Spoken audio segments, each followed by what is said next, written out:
Alright, welcome back everybody, and welcome the Grinch. We've got lots of great Christmas stories, and we post stories every week, so please subscribe to the channel.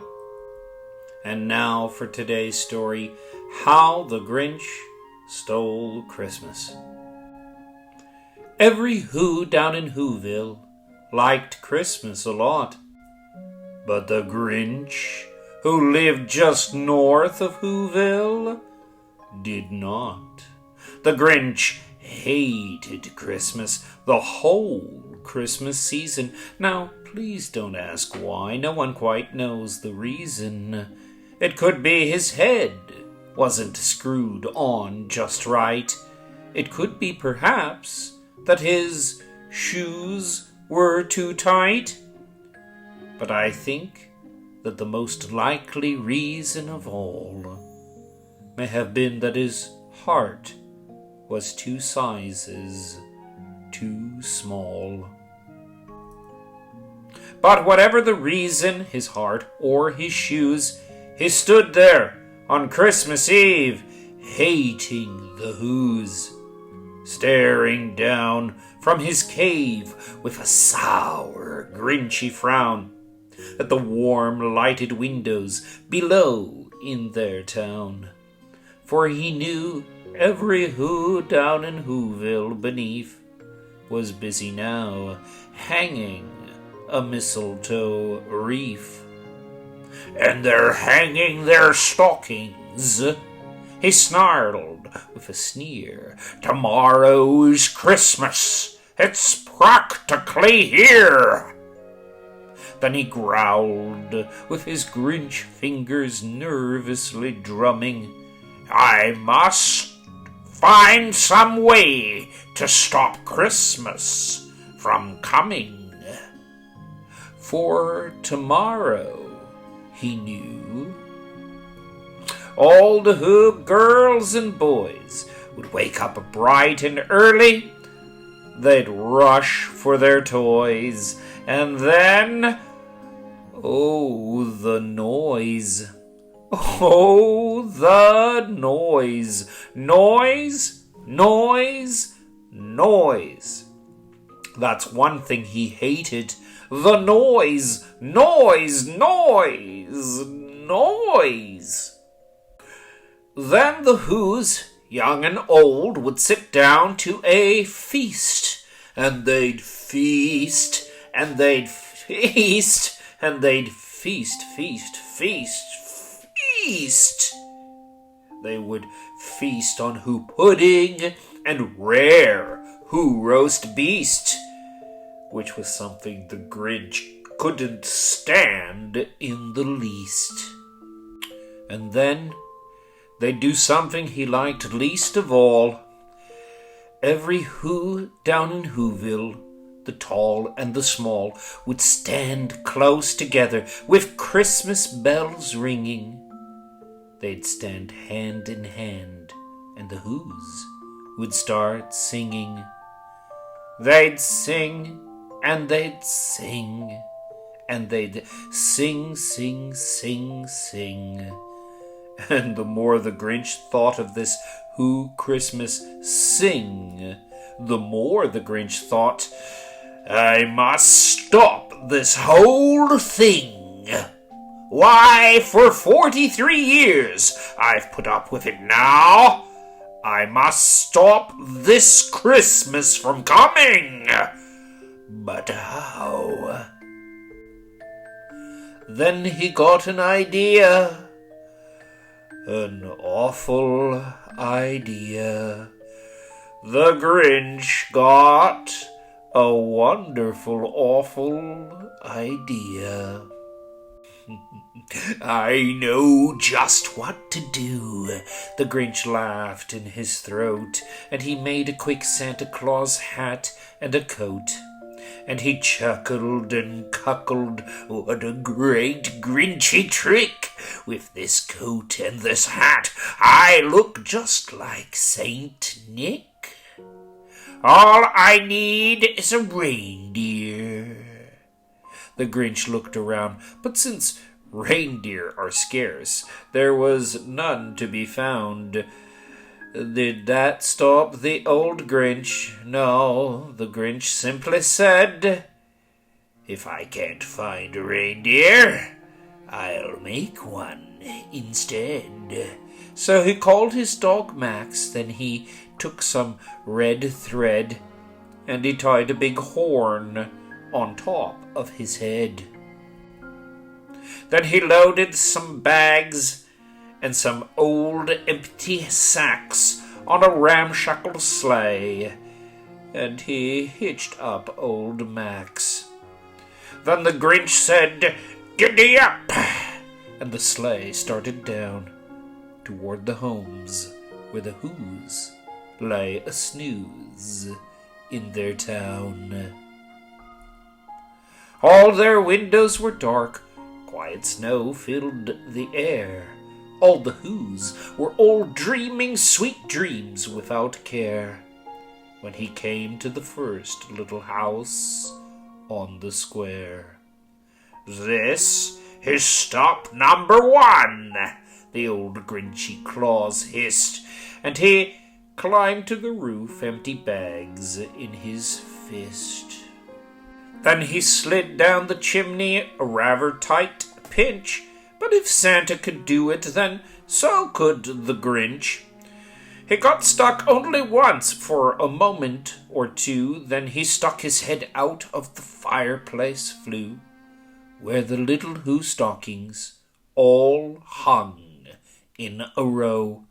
"These stockings," he grinned, "are the first things to go." Then he slivered and slunk with a smile most unpleasant around the whole room, and he took every present: pop guns and bicycles, roller skates and drums, checkerboards, tricycles, popcorn and plums.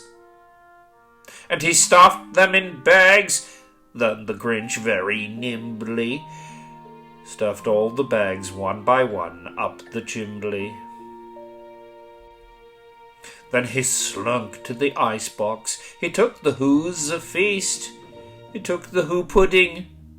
He took the roast beast. He cleaned out that icebox as quick as a flash. Why, that Grinch even took their last can of Who hash. Then he stuffed all the food up the chimney with glee. "And now," grinned the Grinch, "I will stuff up the tree." And the Grinch grabbed the tree, and he started to shove, when he heard a small sound like the coo of a dove. He turned around fast, and he saw a small Who, Cindy Lou Who, who was not more than 2. The Grinch had been caught by this tiny Who daughter, who'd got out of bed for a cup of cold water.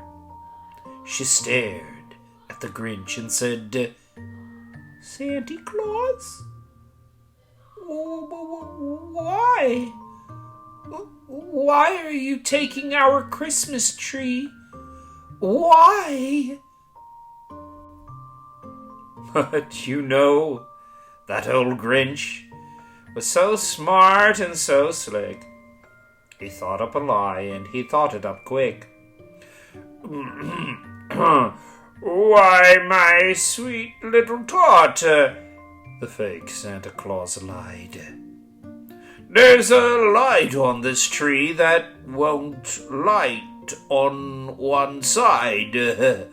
So I'm taking it home to my workshop, my dear. I'll fix it up there, then I'll bring it back here." And the fib fooled the child. Then he patted her head, and he got her a drink, and he sent her to bed. And when Cindy Lou Who went to bed with her cup, he went to the chimney and stuffed the tree up. Then the last thing he took was the log for their fire. Then he went up the chimney himself, the old liar. On their walls he left nothing but hooks and some wire. And the one speck of food that he left in the house was a crumb that was even too small for a mouse. Then he did the same thing to other Who houses, leaving crumbs much too small for other Who's mouses. It was dawn, all the Who's still in bed, all the Who's still a snooze, when he packed up his sled. Packed it up with their presents, the ribbons, the wrappings, the tags and the tinsels, the trimmings, the trappings. 3,000 feet up the side of Mount Crumpet, he rode with his load to the tip-top to dump it. Pooh-pooh to the Who's, he was Grinchishly humming. They're finding out now that no Christmas is coming. They're just waking up. I know just what they'll do. Their mouths will hang open for a minute or two. Then the Who's down in Who-ville will all cry, boo-hoo. That's a noise, grinned the Grinch, that I simply must hear. So he paused, and the Grinch put his hand to his ear, and he did hear a sound rising over the snow. It started in low, then it started to grow. But the sound wasn't sad. Why, this sound sounded merry. It couldn't be so, but it was merry. Very. He stared down at Who-ville. The Grinch popped his eyes. Then he shook. What he saw was a shocking surprise. Every Who down in Who-ville, the tall and the small, was singing without any presents at all. He hadn't stopped Christmas from coming. It came. Somehow or other, it came just the same. And the Grinch, with his Grinch feet ice cold in the snow, stood puzzling and puzzling. How could it be so? It came without ribbons. It came without tags. It came without packages, boxes, or bags. And he puzzled 3 hours till his puzzler was sore. Then the Grinch thought of something he hadn't before. Maybe Christmas, he thought, doesn't come from a store. Maybe Christmas, perhaps, means a little bit more. And what happened then? Well, in Who-ville they say that the Grinch's small heart grew 3 sizes that day.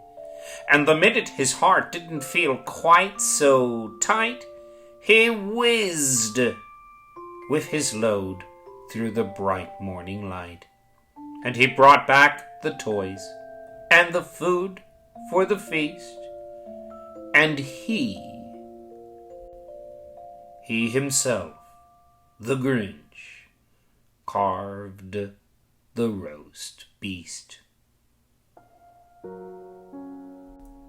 All right, so that is How the Grinch Stole Christmas, an absolute Christmas classic. If you made it to the end of the video, then you are amazing. And if you like the story, then please like the video, share, and subscribe. And until next time, I will see you soon. Manu Ginobili! Ho, ho, ho, ho, ho!